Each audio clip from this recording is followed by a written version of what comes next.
Specially fair skin ఉన్న వాళ్ళకు, కొద్దిగా డార్క్ స్కిన్ ఉన్న వాళ్ళకి మేబీ కొద్దిగా ఇంకా డిలే అవ్వచ్చు, కానీ ఫేర్ స్కిన్ వాళ్ళకి ఇది ఈజీగా తెలుస్తుంది. స్పెషల్లీ లేడీస్కు ఆఫ్టర్ 1 ప్రెగ్నెన్సీ 2 ప్రెగ్నెన్సీ తర్వాత అయితే డెఫినెట్గా వాళ్ళకు ఉంటాయి.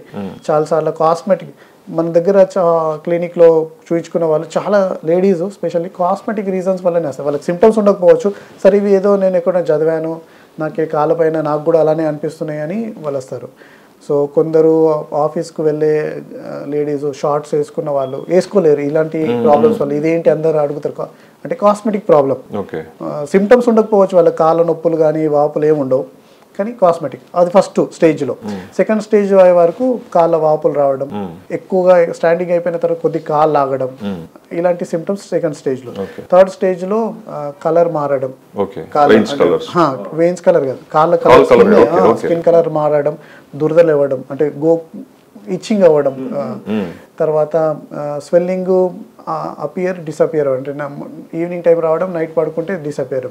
ఫోర్త్ స్టేజ్లో కలర్ మారి మనం గోకి లేకుంటే చిన్న దెబ్బ తాకినా కానీ పుండు పడడం, సేమ్ షుగర్ పేషెంట్లకు అవుతుంది చూడండి, పుండు చిన్న పడి మానకపోవడం అలాంటి. ఎందుకంటే ఇక్కడ సర్క్యులేషన్ ఇంపేర్ కదా, సేమ్ డయాబెటీస్లో ఎట్లా బ్లడ్ సరిగ్గా చేరుకోదు, ఇక్కడ బ్లడ్ రిటర్న్ అవ్వదు. సో చెడిపోయిన రక్తం అక్కడ ఉంటుంది కాబట్టి చిన్న దెబ్బ తాకిన పుండు పడి పుండు మానదు. ఎందుకంటే పుండుకు ఆక్సిజన్ కావాలి, సర్క్యులేషన్ అయ్యి న్యూట్రియంట్స్ కావాలి. ఇక్కడ చెడిపోయిన రక్తమే ఆ చుట్టుపక్కల ఉంటుంది కాబట్టి ఆ వెయిన్స్లలో అది పుండ్లు మానవు. సో వాళ్ళు పట్టీలు కట్టుకుంటా, డ్రెస్సింగ్ చేసుకుంటా, ఏదో ఆయింట్మెంట్ పెట్టుకుంటా తగ్గిపోతుంది. ఎందుకంటే వాళ్ళకి ఇంకా అవగాహన లేదు ఆడ వ్యారికోస్ వెయిన్స్ ఉన్నాయి ప్రాబ్లం అని. సో అది జరుపుకుంటా పెద్ద పుండు అయిపోవడం, ఇన్ఫెక్షన్ అవ్వడం, చీమ్ పోయడం, జ్వరం రావడం, ఇలాంటి సిమ్టమ్స్ ఉంటాయి. కొందరు ఇంకా మరీ పెద్ద పెద్ద పుండ్లతో కూడా మనం చూస్తుంటాం.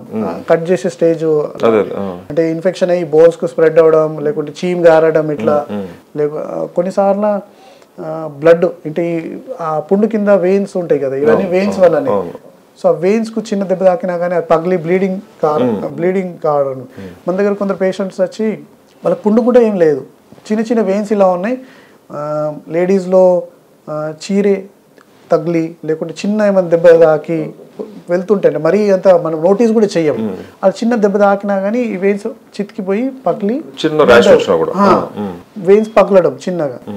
ఎందుకంటే ఇది వెయిన్స్ కొన్నిసార్లు ఏమవుతుందంటే చిన్న చిన్న వెయిన్స్ పల్పీ అయిపోతుంది, అంటే మన పండు పారిపోయి ముట్టుకుంటే పగులుతాయి అన్నట్టు ఉంటుంది.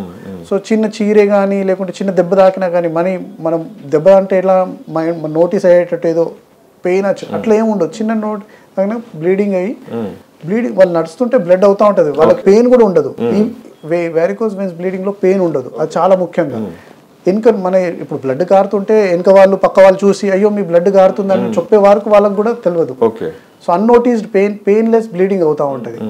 సో ఇలా జరిగిన వాళ్ళు కూడా మన దగ్గరకు వస్తారు, ఎందుకంటే వెయిన్స్ కదా, బ్లడ్ ఉంటుంది అందులో. సో ఈ సిమ్టమ్స్ డేంజరస్, అంటే వాళ్ళకి బ్లీడింగ్ అయ్యి పెయిన్ అవుతుంటే వాళ్ళకి మనం ఏదో నొక్కి మనం ఏదో దస్తీ కానీ హ్యాండ్ కర్చీఫ్ అప్పటిదప్పుడు టెంపరీ కానీ పెట్టేసి చేయొచ్చు. కానీ తెలియనప్పుడు అదే రాత్రికి ఏమైనా దెబ్బ మనం కాలు అటు ఇటు కదిలించేటప్పుడు ఒక కాలు ఇంకొక కాలు తగిలి బ్లీడింగ్ అవుతే రాత్రి అంతా బ్లడ్ అవుతుంది, మార్నింగ్ చూసేవారు బెడ్లో అంతా బ్లడ్ అయిపోతుంది.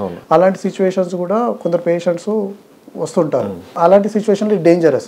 లేకుంటే నార్మల్గా అయితే వాళ్ళు చూయించుకొని స్కానింగ్ చేయించుకొని దాన్ని ఐడెంటిఫై చేసి ట్రీట్ చేయొచ్చు. ఒకవేళ తెలియకో అవేర్నెస్ లేకో నార్మల్ చిన్న ప్రాబ్లం అనుకోవడమో, లేకపోతే టెంపరీ బాడీ స్ట్రెయిన్ వల్ల, లేకపోతే ఎక్కువసేపు నిలబడుకొని ఈరోజు మనకు పెయిన్ వచ్చిందని అనుకోవడము, ఇట్లా అనుకుని ఆ ప్రాబ్లమ్ని ఇగ్నోర్ చేయడం కానీ నెగ్లెక్ట్ చేయడం కానీ చాలా మంది చేస్తుంటారు. అట్లా చేస్తే దానివల్ల డ్రాస్టిక్ అడ్వర్స్ ఎఫెక్ట్స్ ఎట్లా ఉంటాయి?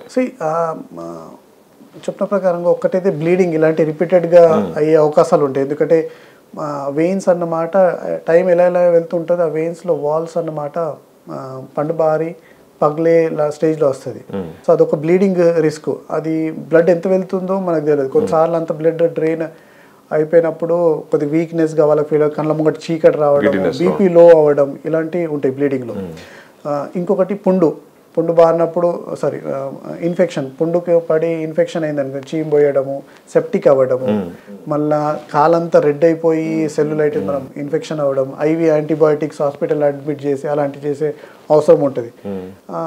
కొన్నిసార్లు చిన్న హోల్ డీప్గా వెళ్ళింది అనుకోండి, బోన్కు స్ప్రెడ్ అవ్వడం ఇన్ఫెక్షన్, మళ్ళీ బోన్ ఇన్ఫెక్షన్స్కు మళ్ళీ మనం వీక్ అయిపోవడం, ఫ్రాక్చర్ పడడం ఇలాంటివి ఉంటాయి. దాని సెల్యులైటిస్, స్కిన్కి రెడ్నెస్కు సెల్యులైటిస్ అంటే ఆస్టియోమైలైటిస్ బోన్కి స్ప్రెడ్ అవుతాయి.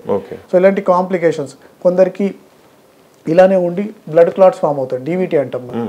సో వెయిన్స్ కదా, బ్లడ్ ఆగిపోయిన ఉన్నది, ఏ బ్లడ్ అయినా పారుతూ ఉంటే తిన్నుగా ఉంటుంది, అది ఆగిపోయిన బ్లడ్ గడ్డలు కట్టడం స్టార్ట్ అవుతుంది, క్లాట్స్. సో క్లాట్స్ ఫామ్ అవ్వడం, ఇలా కాంప్లికేషన్స్ అయ్యే రిస్క్ ఉన్నాయి. ఈ అన్ని పేషెంట్స్ కూడా మన దగ్గరకు వస్తారు. వాళ్ళకి ప్రాబ్లం లేకున్నా కానీ కాస్మెటిక్ సార్ నేను చదివాను అవగాహన ఉన్న వాళ్ళు కూడా వస్తారు. పుండుబడి కాళ్ళు చెడిపోయిన వాళ్ళు లేకుంటే క్లాట్స్లతో కూడా వచ్చిన వాళ్ళు కూడా ఉంటారు. డిఫరెంట్ పేషెంట్స్ అంటే వాళ్ళకి అవగాహనము లేకపోవచ్చు, లేకుంటే వాళ్ళకు దీని గురించి చదవకపోవచ్చు. ఇప్పుడు వెరికోస్ వెయిన్స్ కి ఉన్న ట్రీట్మెంట్ మెథడ్స్ ఎలా ఉన్నాయి సార్? అంటే ఇప్పుడున్న అడ్వాన్స్డ్ దీంట్లో అంటే చాలా సర్జరీస్ కానీ అవి కూడా ఆప్ట్ చేసుకుంటారు చాలా మంది. సో అంటే సర్జరీస్ చేస్తే ఏంటి అంటే ఏ స్టేజ్లో చేస్తాం? ఒకవేళ సర్జరీస్ చేసే స్టేజ్ దాటిపోతే దానికి ఏమైనా అడ్వాన్స్డ్ పెయిన్లెస్ ట్రీట్మెంట్స్ ఏమైనా ఉన్నాయి? డిపెండ్, నేను చెప్పిన ప్రకారంగా డిఫరెంట్ స్టేజ్లో. స్టేజ్ 1 ఉంది, కాస్మెటిక్గా ఉందంటే వాళ్ళకి సర్జరీ ఎలాంటి అవసరం ఏమి ఉండదు. ఓన్లీ ఏంటంటే వాళ్ళు 6 మంత్స్కు ఎవ్రీ మంత్స్ 1 ఇయర్కు స్కానింగ్ చేసి పెరుగుతున్నాయా లేవా, లేకుంటే ఏమైనా సిమ్టమ్స్ స్టార్ట్ అవుతున్నాయా అది చూసుకోవడం చాలా ఇంపార్టెంట్.